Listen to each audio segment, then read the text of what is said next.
केवल भारत ही नहीं बल्कि दुनिया भर में ओम का उच्चारण किया जाता है।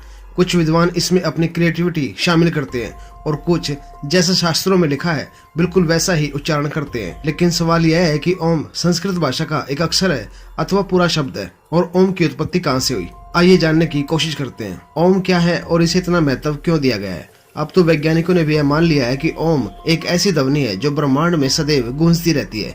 यदि पहली नजर में देखेंगे तो ओम एक अक्षर दिखाई देगा, परंतु शास्त्रों में उल्लेख है कि ओम पूरे 5 अक्षरों का योग है। इसमें ए, उ, ओ, अंग और मैं कुल 5 अक्षर आते हैं। यदि ऐसा है तो फिर ओम को शब्द कहा जाना चाहिए, परंतु शास्त्रों में उल्लेख है कि ओम कोई शब्द नहीं बल्कि पंचाक्षर मंत्र है।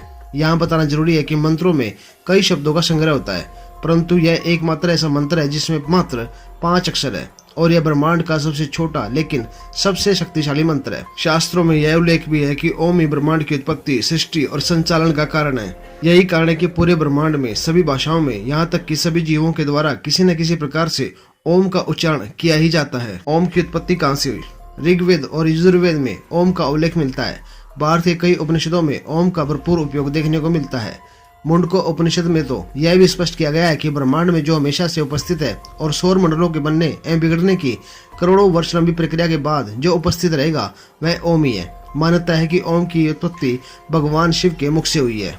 ओम एक ऐसा शब्द है जिसका उच्चारण करने से हम अपने आसपास सकारात्मक ऊर्जा का संचार देख सकते हैं। यदि इसका उच्चारण किसी शांत सतह पर किया जाए तो हम अपने अंदर किसी अद्भुत ऊर्जा का संचार देख सकते हैं। योग में भी इसको बहुत ज्यादा महत्व दिया गया है, क्योंकि ओम शब्द के उच्चारण के बिना योग अधूरा माना जाता है। पुराने समय में भी ऋषि मुनि जब पर्वतों पर जाकर तपस्या करते थे तो वे इस शब्द का उच्चारण करके स्वयं को ब्रह्मांड से जोड़ने का यत्न करते थे। इस मंत्र के लगातार जाप से व एकाग्र मन से हम सीधे ब्रह्मांड से जुड़ सकते हैं, क्योंकि यही ब्रह्मांड की अंतिम ध्वनि है। ओम एक ऐसा शब्द है जिसकी कोई उत्पत्ति या अंत नहीं है। बाकी हर शब्द या अक्षर इसी ओम शब्द के अक्षरों के सम्मेलन से बनते हैं।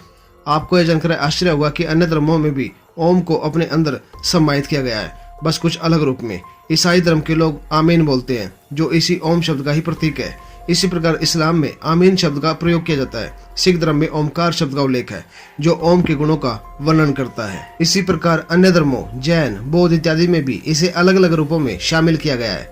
अंग्रेजी में ओमनी शब्द का उल्लेख है, जिसका अर्थ सर्वत्र विद्यमान होता है, वह इसका संबंध भी ओम से ही है। ओम शब्द किसी धर्म से संबंध न बनाकर ब्रह्मांड की उत्पत्ति व विनाश को दर्शाता है, इसलिए हिंदू धर्म में इसे सर्वोपरि स्थान दिया गया है। यह सब धर्मों से परे है, जो सबका प्रतिनिधित्व करता है। यदि आप तनाव से ग्रस्त है या अवसाद में है तो ओम इसमें महत्वपूर्ण भूमिका निभाता है। इसके लिए आप एकाग्र मन से कुछ देर आंखें बंद करके ओम शब्द का जाप करें, जिससे आपके आसपास सकारात्मक ऊर्जा का संचार होगा व आपका मन शांत हो जाएगा। इससे मनुष्य को मानसिक शांति की अनुभूति होती है व उसका मानसिक विकास भी होता है। यह आपके शरीर के रक्त के सुचारू प्रभाव में भी महत्वपूर्ण भूमिका निभाता है। इसका निरंतर व प्रतिदिन जाप करने से आपके शरीर में रक्त संचार सुचारू रूप से बना रहता है, जिससे आपको कई स्वास्थ्य लाभ भी मिलते हैं।